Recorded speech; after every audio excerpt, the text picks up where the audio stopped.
ওই জান্নাতি সাহাবীর পিছনে চলতে চলতে, তার পিছু পিছু চলতে চলতে তার সাথে তার ঘরে যায়। ওই সাহাবী জিজ্ঞেস করে, ভাই আপনি কি কেন আমার ঘরে আসলেন?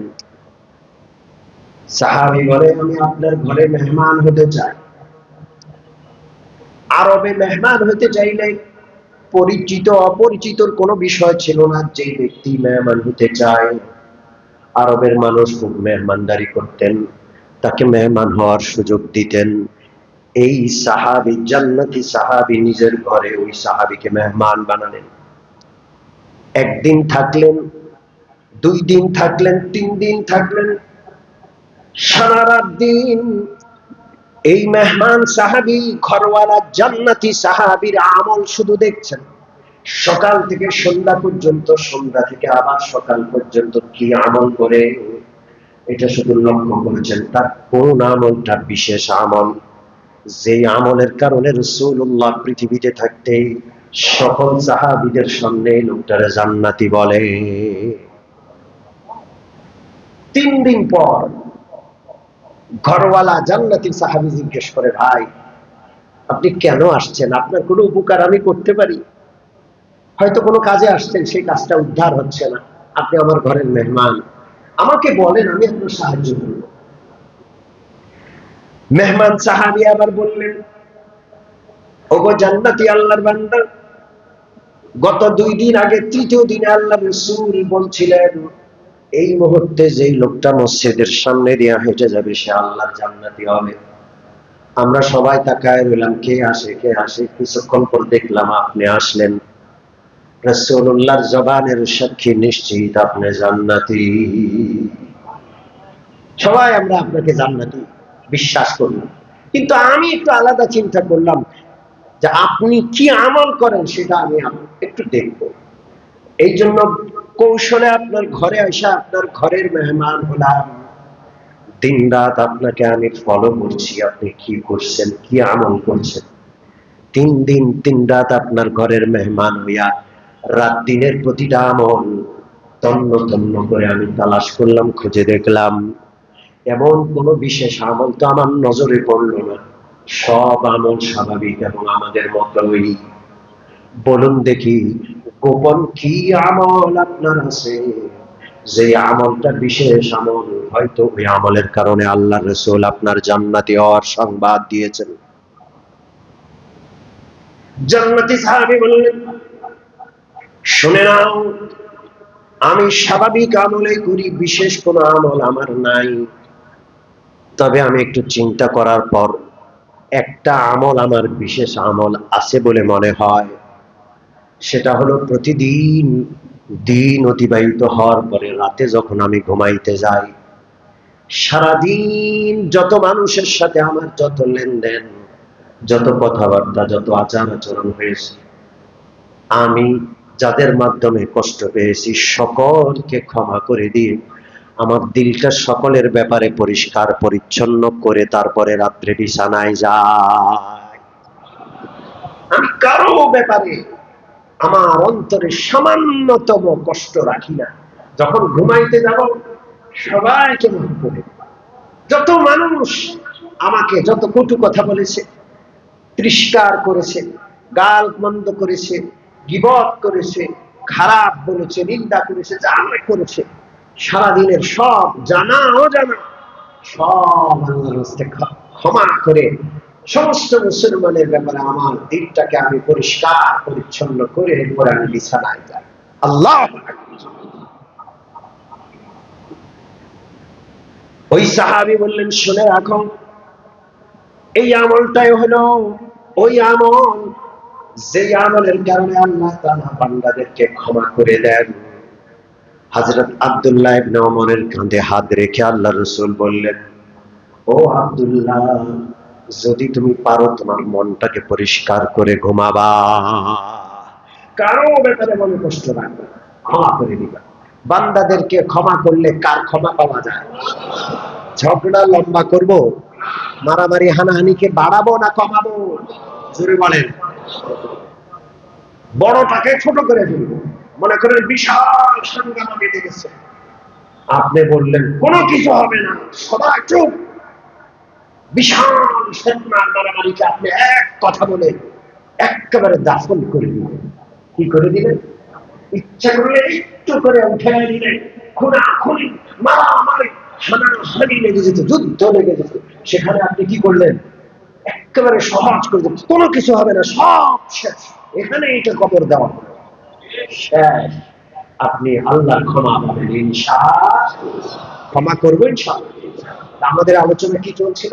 কিছু আমল এমন আছে যেগুলো তওবার নামান্তর, যে আমলগুলো করলে বান্দা ক্ষমা পেয়ে জান্নাত পেয়ে যায়। সুবহানাল্লাহ। وقال النبي صلى الله عليه وسلم من قال أستغفر الله الذي لا إله إلا هو الحي القيوم وأتوب إليه غفر له ما تقدم أو كما قال عليه الصلاة والسلام سبحانك لا علم لنا إلا ما علمتنا إنك أنت العليم الحكيم رب اشرح لي صدري ويسر لي أمري واحلل عقدة من لساني يفقه قولي محبة الشديد الشريف اللهم صل على محمد وعلى آل محمد كما صليت وعلى آل إبراهيم إنك حميد مجيد اللهم بارك على محمد وعلى آل محمد كما باركت على إبراهيم وعلى آل إبراهيم إنك حميد مجيد সম্মানিত মুসল্লিয়ান কিরাম,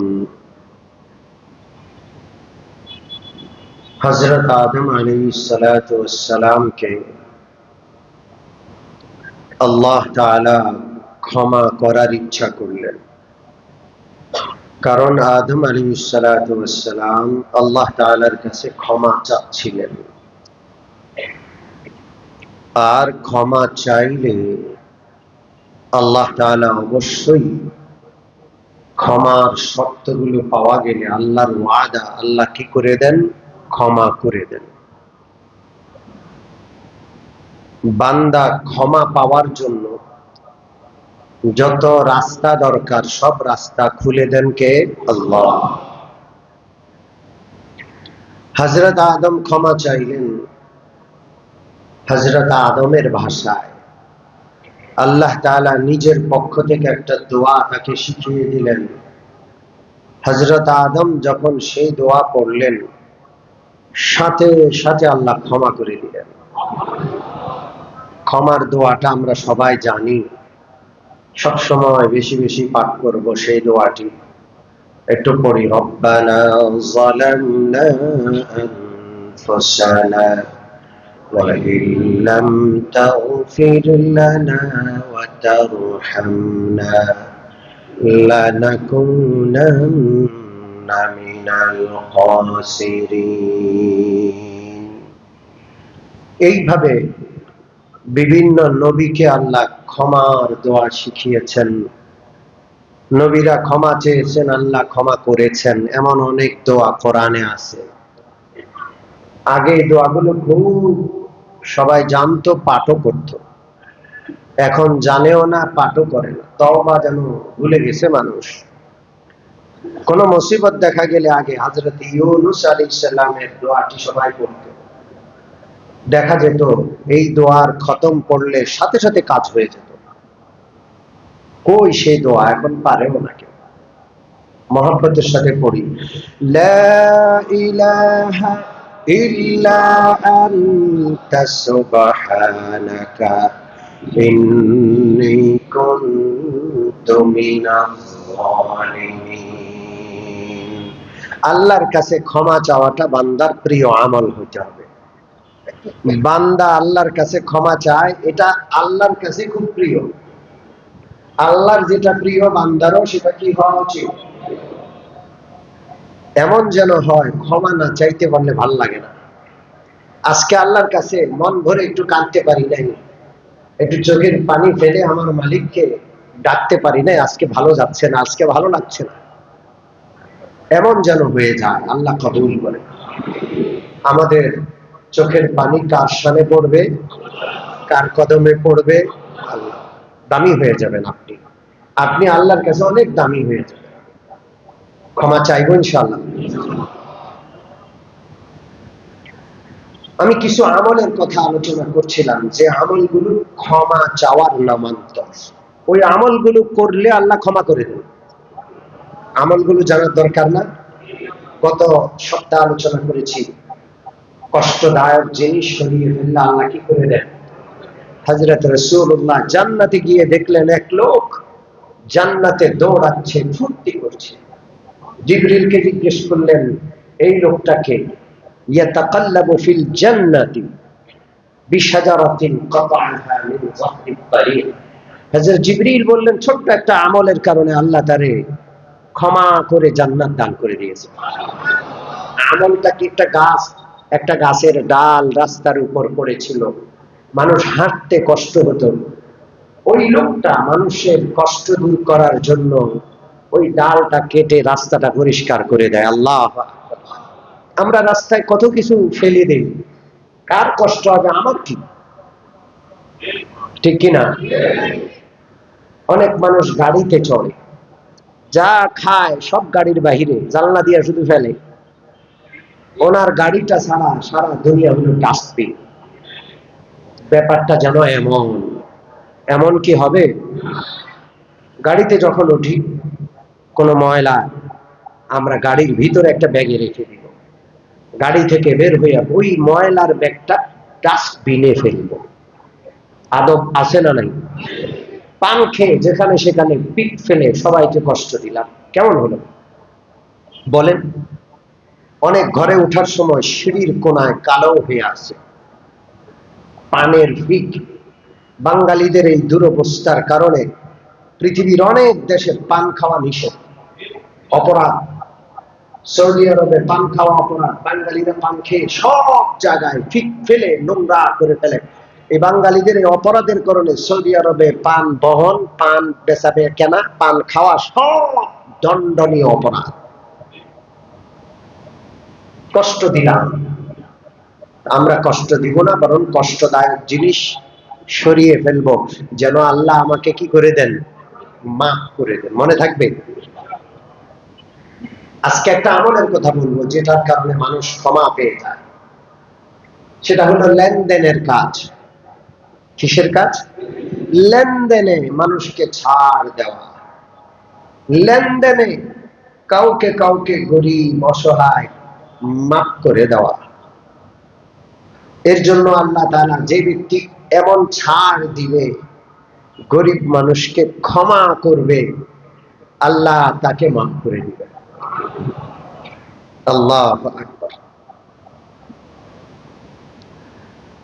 আল্লাহ রাসূল সাল্লাল্লাহু আলাইহি ওয়াসাল্লামের হাদিস মুসলিম শরীফে আছে, নবীজি বলেন, আল্লাহ রাব্বুল আলামিন হাসরের ময়দানে একজন ধনী ব্যক্তিকে ডেকে বলবেন, তুমি দুনিয়াতে কি আমল করেছো?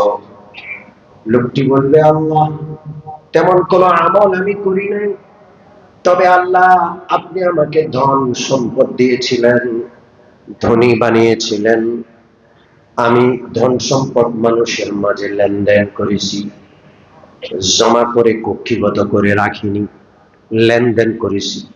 লেনদেন করা সওয়াব, যদিও বিষয়টা কঠিন। টাকা জমায় রাখা এটা পছন্দনীয় না ইসলামে। টাকা ঘুরলে সমাজের সব মানুষের হাতে টাকা আসবে, ঠিক কি ঠিক না?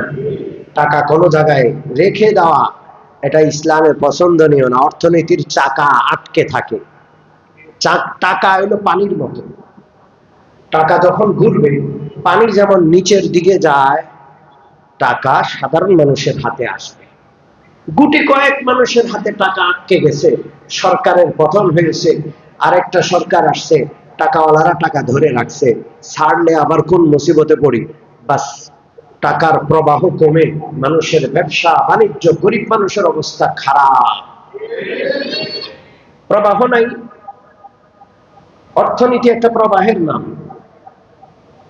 এই জন্য টাকার প্রবাহ, ব্যাংক দেউলিয়া হয়ে যাচ্ছে। আজ 4টা ব্যাংক এই সপ্তাহে দেউলিয়া ঘোষণা করা হলো। কয়টা ব্যাংক? জোরে বলেন। আর 4টা ইসলামী ব্যাংক। কি লুটেন, কি লুটতরাজ হয়েছে আল্লাহ। এই জন্য লেনদেন করা এটা সবের কাজ। টাকা কুক্ষিগত করে রাখা এটা পছন্দনীয় নয়। বর্তমান ধনতান্ত্রিক অর্থ ব্যবস্থা, যে অর্থ ব্যবস্থায় বাংলাদেশ চলে, যে নিয়ম নীতিতে বাংলাদেশের অর্থ ব্যবস্থা চলমান, এটা হলো ধনতান্ত্রিক ব্যবস্থা, সুদী ব্যবস্থা। এই ব্যবস্থাপনায় মানুষ টাকা কাজে লাগায় না, টাকা ধরে রাখে। ব্যাংকে কোটি কোটি টাকা জমায় রাখে আর সুদ খায়, ঠিক কি ঠিক না? আর ব্যাংকওয়ালারা সুদের উপর লাগায়। ব্যবসায় হালাল কাজে টাকা লাগায় না, হারাম কাজে টাকা ব্যয় হচ্ছে, গরিব শোষিত হচ্ছে।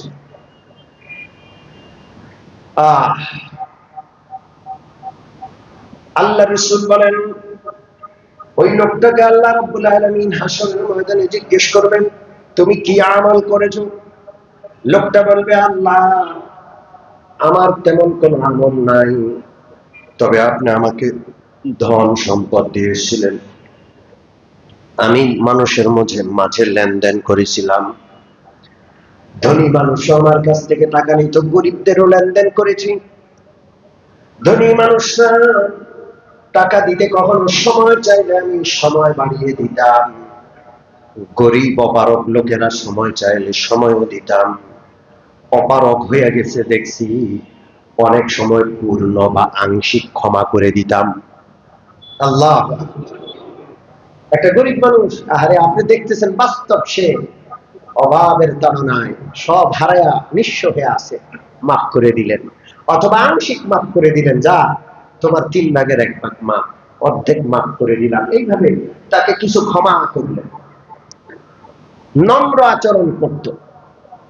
আল্লাহ রাব্বুল আলামিন বলেন, তুমি যতটা মানুষকে আমার বান্দাদেরকে ক্ষমা করেছো, এর চেয়েও বেশি ক্ষমা করার আমি অধিকারী। যাও, আমার বান্দাদেরকে তুমি ক্ষমা করেছো, আমি আল্লাহ তোমাকে আজ মাফ করে দিলাম। ক্ষমা করবো তো ইনশাআল্লাহ? জোরে বলেন, করবো। আল্লাহ যেন আমাদেরকে ক্ষমা করার তৌফিক দান করে। লেনদেনের ক্ষেত্রে ছাড় দিলে, লেনদেনের ক্ষেত্রে কঠোরতা অবলম্বন না করে নম্রতা অবলম্বন করলে আল্লাহ মাফ করে দেন, ক্ষমা পাওয়া যায়। ক্ষমা নিব ইনশাআল্লাহ? জোরে বলেন, নিব। লেনদেন নিয়ে ঝগড়া করার কারণে চিরতরে সবে কদর নির্দিষ্ট হয়ে যায়। সবে কদরের হাদিসে আছে, আল্লাহ রাসূল ইতিকাফে বসছেন রমজানের শেষ দশক। ইতিকাফ করার সময় রাসূলুল্লাহ একটা পর্দা টানায় নিতেন। ওই পর্দার ভিতর থেকে রাসূলুল্লাহ বের হলেন, দেখলেন সাহাবীদের 2 জন মসজিদে ঝগড়া করছেন। একজনের নাম কাব ইবনে মালিক, তিনি পাওনাদার, আর একজন দেনাদার। দেনাদার পাওনাদাররে দেখে শুধু গা ঢাকা দেয়। আজকে মসজিদে যখন ধরা পড়ে গেছে, পাওনাদার ভালো করে ধরছে, টাকা কেন দাও না, খালি পালায় পালায় থাকো। খুব ভালো করে ধরছে, দুজন ঝগড়া লেগে গেছে। রাসূলুল্লাহ সাল্লাল্লাহু আলাইহি ওয়াসাল্লাম ইতিকাফের ছোট্ট হুজরা থেকে বের হয়ে ঝগড়া থামালেন। কিভাবে থামাইলেন? পাওনাদারকে বললেন, হাত দিয়ে ইশারা দিলেন, অর্থাৎ তুমি ধনী মানুষ, ও গরিব মানুষ, ওর কিছুটা মাফ করে দাও, তোমার পাওনা অনেক, কিছু পাওনা তুমি মাফ করো, আংশিক ক্ষমা করে দাও, আমি সুপারিশ করছি। তো সাহাবী সাথে সাথে বললেন, ইয়া রাসূলুল্লাহ, আপনি যেভাবে সুপারিশ করছেন আমি কবুল করে নিলাম, আমি তাকে অত পরিমাণ অংশ মাফ করে দিলাম। আর দেনাদারকে আল্লাহ রাসূল বললেন, আর দেরি নয়, যেহেতু তোমার ঋণের একটা অংশ আমি ক্ষমা করিয়ে দিলাম, বাকি অংশটা খুব জলদি দিয়ে দিও। উনিও রাজি হয়ে গেছে, হুজুর ঠিক আছে, যেহেতু আমার বোঝা কমে গেছে আমি বাকিটা দিয়ে দিব। ঝগড়া আল্লাহ রসুল মীমাংসা করে দিলেন। কি করে দিলেন? ঝগড়া আর নাই। কিন্তু সামান্য সময় যে ঝগড়া হলো, বিতর্ক হলো, মুসলমানের মধ্যে ঝগড়া, বিতর্ক, বিবাদ, বিসংবাদ, এটা বড় ক্ষতিকর, এটার খারাপ প্রভাব পড়ে। আল্লাহ রসুল বললেন, শুনে নাও, আমি ইতিকাফের হুজরা থেকে বের হয়ে আসছিলাম, শবে কদরের সুনির্দিষ্ট তারিখ আল্লাহর পক্ষ থেকে ওহীর মাধ্যমে আমাকে জানানো হয়েছিল। আমি বলতে বের হয়েছি নির্দিষ্ট তারিখ, কিন্তু এই মুহূর্তে ঝগড়া থামাইতে গিয়ে আমি সেটা ভুলে যাই।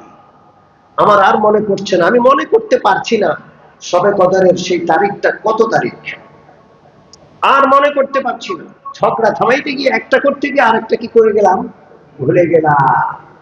শুনে এখন আল্লাহ তাআলা আমাকে ভুলিয়ে দিয়েছেন, হয়তো শবে কদরের তারিখটাও নির্দিষ্ট থাকার মধ্যেই কোন কল্যাণ আছে। ঠিক কি ঠিক না?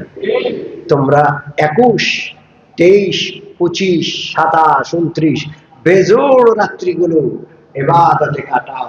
এই বেজোড় রাত্রিগুলোর কোন একটা রাত্রি শবে কদর হবে। আল্লাহ পাক, শবে কদর অনির্দিষ্ট হয়ে গেল, অথচ সুনির্দিষ্ট করে একটা তারিখ আল্লাহ দিয়েছিলেন। ভুলে গেলেন রাসূলুল্লাহ, কেন? ঝগড়া থামাইতে গিয়ে।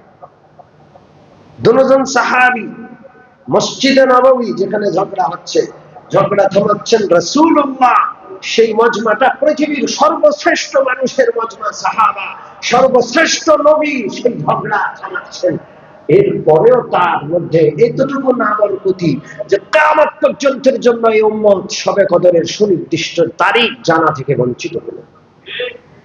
এবার চিন্তা করেন, আমরা কি পরিমাণ ঝগড়া করি। স্বামী স্ত্রীর মধ্যে ঝগড়া, ভাই ভাই ঝগড়া, জালে জালে ঝগড়া, ননদ ভাবিতে ঝগড়া, এলাকায় এলাকায় চাঁদাবাজে চাঁদাবাজে ঝগড়া। কথা ঠিক কি ঠিক না? ঝগড়াকে কমানো দরকার, সেই ঝগড়াকে আমরা বাড়াই। বাড়াই কি বাড়াই না? আপনারা গত কালের সংবাদ হয়তো জানেন, গতকাল বা পরশু সোহাগ কাউন্টার, সারা বাংলাদেশে সোহাগ সার্ভিস একটা বাস, আপনারা জানেন, হ্যাঁ, খুব ভালো মানের একটা বাস। ঠিক কি ঠিক না? আমরা যেই মানের বাংলাদেশের মানুষ, কথা বুঝে আসছে, যারা ভালো কোম্পানির বাস এরা লস দিয়েও চালায়। ঠিক কি ঠিক না? আমরা আরাম চাই, ভালো টাকা দিতে রাজি না। যাই হোক, এই সোহাগ কোম্পানির সবচেয়ে বড় একটা ভালো দিক হলো, যখন নামাজের সময় হয় একজন মুসল্লি থাকলেও বাস থামবে, নামাজ পড়াবে। ওই কোম্পানির বিশাল কাউন্টার মালিবাগে। আমি অনেক সময় মাহফিলে যেতে, অনেক সময় ব্যক্তিগত গাড়ি না নিয়ে ওদের গাড়িতে যাই, আরাম। তো ওখানে দুইটা মাস্তান বিড়ি খাচ্ছে, সিগারেট খাচ্ছে, কাউন্টারের পাশে দাঁড়াইয়া। তাদের বিশাল বাসের ডিপো আছে ওখানে ভিতরে, আগুনও তো ধরতে পারে, ওরা এসে অনুরোধ করলো যে ভাই এখানে সিগারেট খাই না, আপনার সিগারেট খাওয়া দরকার, মেহেরবানি করে আপনি অন্য জায়গায় গিয়ে খান। তারে সিগারেট খাইতে মানা করলো কেন? সে ওরে দিছে থাপ্পড়।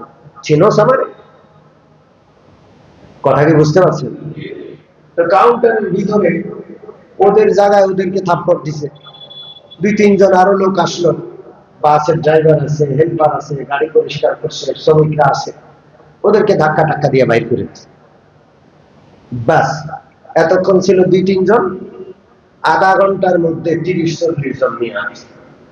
ঝগড়া বাড়লো না কমলো? জোরে বলেন। হাতে রান দাও, হাতে চাইনিজ কুড়াল, হাতে বিভিন্ন অস্ত্র শস্ত্র, সোহাগ গাড়ি, বাংলাদেশের স্বনাম ধন্য একটি কোম্পানি। কত বড় দুঃসাহস এই চাঁদাবাজদের! আমরা মসজিদের মিম্বরে বসে এই সমস্ত চাঁদাবাজ, এই সমস্ত সন্ত্রাসীদের বিরুদ্ধে জিহাদ ঘোষণা করলাম। পরিষ্কার কথা, এত বড় একটা কোম্পানি, কোন প্রকারের নিরাপত্তা এই দেশে নাই। আমি আপনি ব্যক্তি, আমার আপনার কোন গণার মধ্যেই পড়ে না। আমাদের কোন নিরাপত্তা কি আছে? আমরা এর সুষ্ঠু বিচার চাই। ধারালো অস্ত্র নিয়ে এসে সোহাগ কাউন্টার ভাঙচুর করলো, ওদের ক্যাশ থেকে, ওদের বোল্ট থেকে কোটি টাকা লুট করলো, ওদের ড্রাইভার, হেল্পার, কর্মচারীকে কুপিয়ে কুপিয়ে টুকরো টুকরো করছে, জখম করেছে। একটা সিগারেট খাওয়া নিয়ে এত বড় কাণ্ড ঘটিয়ে গেল। সম্মানিত মুসলিয়ানে কেরাম, আমরা এই জমিনে এগুলো দেখতে চাই না। ঠিক কি ঠিক না? বিচার ব্যবস্থা, শাসন ব্যবস্থা, শাসক প্রশাসক সব নির্বিকার। এখন পর্যন্ত কোন বিবৃতিও আমরা শুনি না। কোন দেশে আমরা বসবাস করি? চাঁদাবাজদের বিরুদ্ধে রাষ্ট্র চুপ আছে এখন পর্যন্ত। এত বড় একটা দুর্ঘটনা ঘটে গেল। আমরা শাসকদেরকে বলতে চাই, ঠিকভাবে আপনারা প্রশাসন পরিচালনা করুন, অন্যায়কারীদের অন্যায় থেকে বিরত রাখুন, যারা দুষ্ট তাদের দমন, তাদের বিচার করুন। আর না হয় ফাঁসিবাদীকে যেভাবে লোকজন তাড়িয়েছে, আপনাদেরকেও লোকজন তাড়াতে বাধ্য হবে। এটা মগের মুল্লুক না। ঠিক কি ঠিক না? কি আজব বিষয়! কি শুরু হয়েছে দেশে? মনে হয় যে কোনো শাসক নাই, কোন বিচার আচার কিছু নেই, যে যা করতে চায় করে সার পেয়ে যাচ্ছে। আমরা এমন দেশ চাই নাই। 24 আগস্টে, জুলাই এবং আগস্টে 2000-এর মানুষ, 2000-এর বেশি মানুষ প্রাণ দিয়েছে। প্রায় 40,000 মানুষ ক্ষত বিক্ষত হয়েছে, জখম হয়েছে, চোখ হারিয়েছে, পাও হারিয়েছে, হাত হারিয়েছে। এরকমের বাংলাদেশের জন্য আমরা যুদ্ধ করিনি।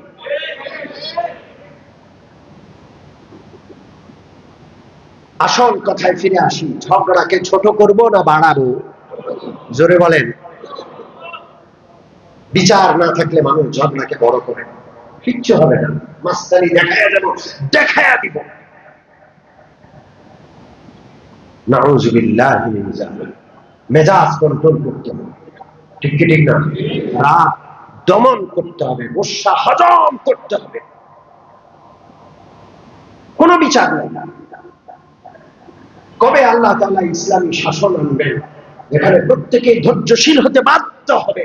কেউ যদি ধৈর্য হারা হয়ে কোনো অঘটন ঘটায়, তাকে বিচারের আওতায় এনে দ্রুততম সাজা, সবার জনসম্মুখে, সবার সামনে সে যে পরিমাণ অপরাধ করেছে ওই পরিমাণ সাজা সবার চোখের সামনে প্রকাশ্যে দিবালোকে স্পষ্ট সবার সামনে যখন সাজা প্রয়োগ করা হবে, হাজার মানুষ সেই সাজা দেখে শিক্ষা গ্রহণ করবে।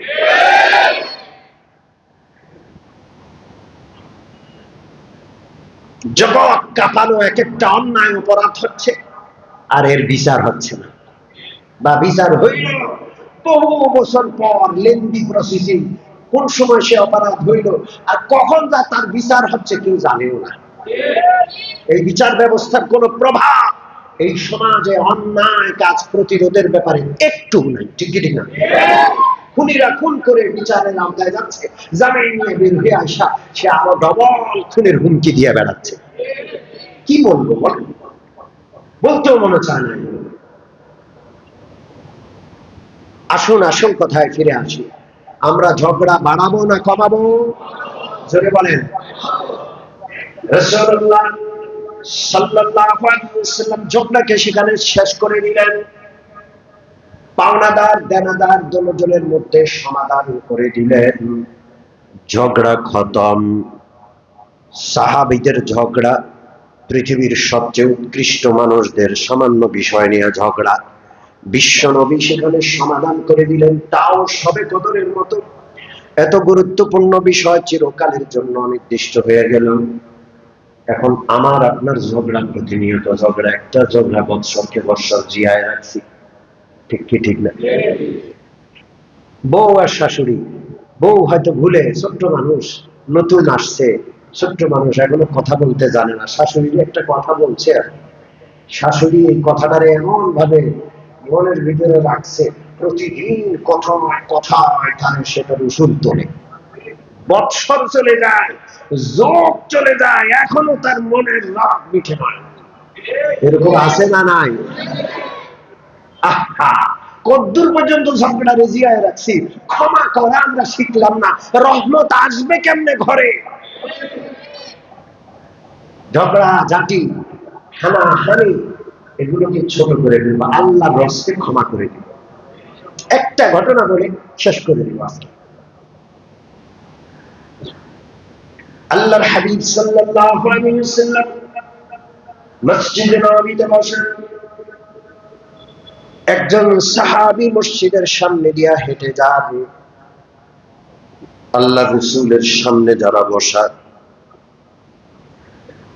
ওই সাহাবী আসার আগেই রাসূলুল্লাহ বললেন, ও আমার উপস্থিত সাহাবীরা, এক্ষুনি মসজিদের সামনে দিয়ে একজন আল্লাহর প্রিয় বান্দা হেঁটে যাবেন, এই লোকটা কিন্তু জান্নাতি। এই লোকটা কি? সাহাবারা সবাই বাহিরের দিকে তাকায় আছে, কে যায়? কারণ যে যাবে তার ব্যাপারে অগ্রিম ঘোষণা, সে তার কি হবে? জান্নাত হবে, সে জান্নাতি হবে। সাহাবীরা তাকায় আছে কে যায়। কিছুক্ষণ পরে দেখে যে একজন সাহাবী হেঁটে যাচ্ছেন, আল্লাহ, নামটা আমি ভুলে গেছি। একজন সাহাবী হেঁটে যাচ্ছে, সবাই তারে দেখে ঈর্ষা করল, আহা কি ভাগ্য, বিশ্ব নবীর জবানে এই ইহ জগতে জান্নাতের সুসংবাদ। আল্লাহ, ওই সাহাবী চলে যায়। এই সাহাবীদের মজমায়, এই বিশাল সমাবেশের মধ্যে থেকে একজন মনে মনে চিন্তা করছে যে এই লোকটা কি আমল করে, আমি দেখতে হবে। ওই সাহাবীটা উঠে, এর মধ্যে একটা গুরুত্বপূর্ণ আমল হলো ক্ষমা ছাড়। কি? জোরে বলেন। ক্ষমা ছাড় দিব ইনশাআল্লাহ। জোরে বলেন। একটা লোক হেঁটে যাচ্ছে, লাফকি দিয়ে দিল, পাওটা লেগে গেছে, চোখ নাই, চোখ পকেটে নিয়ে আসতো, কি করেন? কত রকমের কথা আছে, একেবারে কলিজার ভিতরে গেঁথে যান, আছে না নাই? আপনি কিচ্ছু বললেন না, একটা হাসি দিলেন, ভাই কষ্ট পেলেন, ব্যথা পাইছেন, লোকটা খুশি হয়ে গেল, দেখছো আমার পাও লাগছে, আর লোকটা একটা হাসি দিচ্ছে, আপনি ক্ষমা পেয়ে যাবেন, এতটুকুর কারণেও ক্ষমা পেয়ে যাবেন। মাফ করে দিব ইনশাআল্লাহ। জোরে বলেন। আল্লাহ আমাদের খুব বেশি বেশি ক্ষমা করে দেওয়ার তৌফিক দান করেন। সম্মানিত মুসল্লিয়ানে কেরাম, আজকে এতটুকুই, ছোট্ট ছোট্ট দুইটা বিষয়। এক নম্বর, দুইটা প্রশ্ন এখানে কেউ করেছেন, সেই প্রশ্নগুলো শোনাবো, জবাব দিব। এরপরে আমাদের একজন নন মুসলিম ভাই এখানে আছেন, যিনি আমার কাছে এসেছিলেন, আমি একা তাকে কালমা পড়িয়েছি, এখন আবার আপনাদেরকে নিয়ে একটু কালমা পড়ব। তিনি নিষ্পাপ, নবমুসলিম, তিনি কালমা পড়ার সাথে নিষ্পাপ, সাথে সাথে আমরাও আল্লাহর কাছে ক্ষমা লাভের আশায় তার সাথে আবার ইমানকে নবায়ন করে কালমা পড়বো ইনশাআল্লাহ। প্রথম একটু প্রশ্নের উত্তর দেই। আসসালামু আলাইকুম। ওয়ালাইকুম আসসালাম। দুটি প্রশ্ন। এক নম্বর, যে কোনো ওয়াক্ত এর নামাজ শেষ করে অন্য ওয়াক্তের নামাজের জন্য জায় নামাজ পিছিয়ে রাখা এবং পরে এসে সবাইকে টপকিয়ে প্রথম কাতারে এসে বসা কতটুকু সহি? এক নম্বর প্রশ্ন হলো। দুই নম্বর প্রশ্ন, জুমার নামাজের শেষে এসে মানুষের কাঁধ টপকিয়ে প্রথম কাতারে এসে নামাজ পড়ার জন্য চেষ্টা করা কতটুকু সহি? দুটোটা তো কাছাকাছি মাসলা। মসজিদ এটা আল্লাহর ঘর, এখানে কারো কোনো বিশেষত্ব নাই। আছে? জোরে বলেন। শুধু ইমাম আর মুয়াজ্জিন। কাদের? ইমামের মুসল্লা সবার সামনে নাকি পিছনে? সামনে। এই ছাড়া আর কারো বিশেষত্ব নাই। আর সব মুসল্লি সমান। রাজনৈতিক নেতা হইলে আলাদা জায়গা। জোরে বলেন। এটা ভুল। যে করে সে ভুল করলো, গুনাহ করলো। এলাকার বিশিষ্ট ব্যক্তি, সে আলাদা মুসল্লা বিষয়, কাজটা ঠিক করলো? ভুল করলো। উনি প্রভাবশালী মানুষ, পরে আইসা সবাই রেডিং দিয়ে আগিয়ে যান, কেউ কিছু বলতে পারে না, বললেই ফেতনা বাঁচবে। কিন্তু কাজটা কি সঠিক না ভুল? সম্মানিত মুসল্লিয়ানি কেরাম, এই কাজগুলো কেউ করবে না। আপনি যায় নামাজ পিছিয়ে রেখে জায়গা দখল করবেন না। কেউ কিছু না বললেও আপনি অন্যায় করছেন। আর অন্যায় আল্লাহর ঘরের ভিতরে আর বাহিরে করা বেশ কম আছে না নাই? নামাজ পড়তে এসে গুনাহ করলেন, সওয়াবের জায়গায় গুনাহ করলেন, মুসল্লিরা কষ্ট পেল। জুমার নামাজে শত শত মুসল্লি, হাজার মুসল্লি এখানে আগে এসে 12টার আগে এসে কাতারে বসে, আর আপনি পরে এসে মানুষগুলোকে ডিঙ্গিয়ে ডিঙ্গিয়ে আসলেন, সবগুলো মানুষ কষ্ট পায়। আর হাদিসে আছে জুমার নামাজে কাতার ডিঙ্গিয়ে আসা এটা কত বড় অপরাধ, যেন সে ডিঙ্গিয়ে জাহান্নামে যাচ্ছে। অথচ কাতার পূরণ করার জন্য আগে বাড়া এটা আল্লাহর সবচেয়ে প্রিয় কদম, প্রিয় পদক্ষেপ, আর সেটা ওই সময় অন্যায় হয়ে যায়। এই জন্য এই কাজগুলো করবো না। ঠিক আছে না? ইনশাআল্লাহ রাজি আছি ইনশাআল্লাহ। আমাদের বলতে মনে চায়, অনেক সময় বলি না, হজম করি, কষ্ট লাগে। আপনাদের বোঝা উচিত, আর সবাই বুঝেও, বোঝা সত্ত্বেও অনেক সময় নিজের নেতাগিরি দেখায়, ব্যক্তিত্ব দেখায়। কি করার আছে বলেন? এই লোকগুলোর কি করবো আমরা? কি করতে পারি? আমাদের হাতে কি বিচার আছে? জোরে বলেন। আলেমদেরকে ক্ষমতা দিয়েন, তখন দেখাবে আলেমরা। মসজিদে এসে বেয়াদবি করলে কত ধানে কত চাল। ঠিক কি ঠিক না? ক্ষমতা কিছু আমাদের হাতে দিবেন না, আর বড় বড় বিচার চাইবেন, তো কখনো হবে না। ঠিক কি ঠিক না? আল্লাহ তাআলা যেন যারা খাঁটি মুসলমান, আল্লাহ ওয়ালা, সমাজের নেতৃত্ব, দেশের নেতৃত্ব তাদের হাতে আল্লাহ দেওয়ার তৌফিক আমাদের দান। এখন নও মুসলিম আব্দুর রহমান, মাশাআল্লাহ, আমি তাকে পরামর্শ দিয়েছিলাম এফিডেভিট করার জন্য, কারণ মাশাআল্লাহ ধর্ম পরিবর্তনের হলফনামা, নোটারি পাবলিক, এই হলফনামা ইয়ার মাধ্যমে করা হয়েছে। নোটারি পাবলিক স্টাম্পের মধ্যে 300 টাকার স্টাম্পে। এটা করতে হয় এই জন্য, না হয় এই ধর্ম পরিবর্তনকে কেন্দ্র করে অনেক সময় মামলা মোকদ্দমা দায়ের করা হয়। কথা কি বুঝে আসছে? এই জন্য এটা করছে। আলহামদুলিল্লাহ ভালো কাজ করছে। আমি সেদিন বলেছিলাম, তো আমরা এখন তার সাথে আবার কালমা পাঠ করব ঈমান নবায়নের উদ্দেশ্যে। দাঁড়াও তুমি। মাশাআল্লাহ।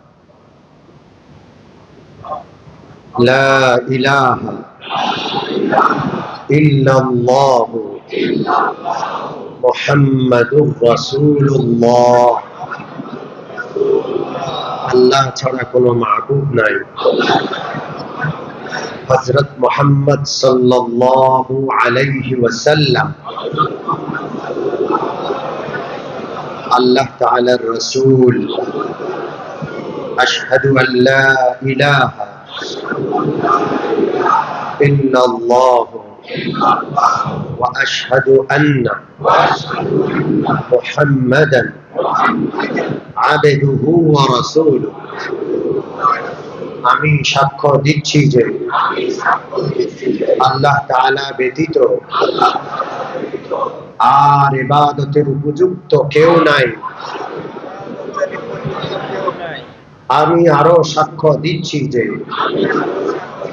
হযরত মুহাম্মদ সাল্লাল্লাহু আলাইহি ওয়াসাল্লাম আল্লাহ তাআলার বান্দা ও রাসূল। আলহামদুলিল্লাহ, আমরা ঈমান নবায়ন করলাম আর আমাদের আব্দুর রহমান ভাই ঈমানদার, আল্লাহর একত্ববাদের সাক্ষী, রাসূলুল্লাহর রিসালাতের সাক্ষী দিলেন, আমরা তার শাহাদার সাক্ষী হইলাম। আলহামদুলিল্লাহ। এখনই ভাইয়ের জন্য দোয়া হবে। দোয়ার আগে একটা কথা বলি, আমার এই ভাই কামরাঙ্গীর চরে একটা সেলুনে কাজ করে। কিসে? খুব অসহায়। আমাদের এত বড় মুসলিম রাষ্ট্র, আমাদের নন মুসলিমদের জন্য আমাদের উচিত ছিল রাষ্ট্রীয় একটা ব্যবস্থাপনা করা, তাদের নিরাপত্তা, তাদের অর্থনৈতিকভাবে স্বাবলম্বী করা, পুনর্বাসন করা ইত্যাদি। কিন্তু এত বড় বাংলাদেশ, 90% মুসলমানের দেশ, মুসলিম রাষ্ট্র বলা হয়, কোন মুসলিমের নিরাপত্তা, তাকে পুনর্বাসন করা, তাকে সহযোগিতা করার কোন ব্যবস্থা আছে? কোনো কিছু নেই। এই জন্য যারা মুসলিম হয় তারা অসহায় হয়ে পড়ে, মা হারায়, বাপ হারায়, আত্মীয় হারায়, পরিবার হারায়, ধন সম্পদ থেকে বঞ্চিত হয়, একা হয়ে যায়, পিছনে কেউ নেই, যারা আপন ছিল সব শত্রু হয়ে যায়। ঠিক কি ঠিক না? এই মুসলিমরা আমাদের ভাই, আমরা যদি তাদের বুকে টেনে না নেই, কে তাদের পাশে থাকবো না ইনশাআল্লাহ? যারা বলেন থাকবো। এই মুসলিম ভাইয়ের পাশে আমরা আছি? কিচ্ছু নাই, তার কিচ্ছু নাই। আমি তার ব্যাপারটা, তার এক প্রতিবেশী আমার খুব মহব্বতের, আমি তার মাধ্যমে জেনেছি কিচ্ছু নাই। আমরা তাকে সাহায্য করবো ইনশাআল্লাহ। এই জন্য এখনই তার পক্ষ থেকে দু একজন ভাই গেটে দাঁড়াবে। কে দাঁড়াবে? কেউ আছে? রংপুরের ভাই আসছে, আপনার গেটে চলে যান, আগে আগে একটু আগে। আমরা দোয়ার পর মন খুলে একটু আমাদের ভাইয়ের জন্য দান করব, ঠিক আছে না ইনশাআল্লাহ? আল্লাহ আমাদের তৌফিক দান করেন। আমার একটা পরামর্শ হলো, প্রত্যেক মসজিদে একটা ফান্ড থাকা দরকার আমাদের মুসলিম মুসলিম ভাইদের জন্য।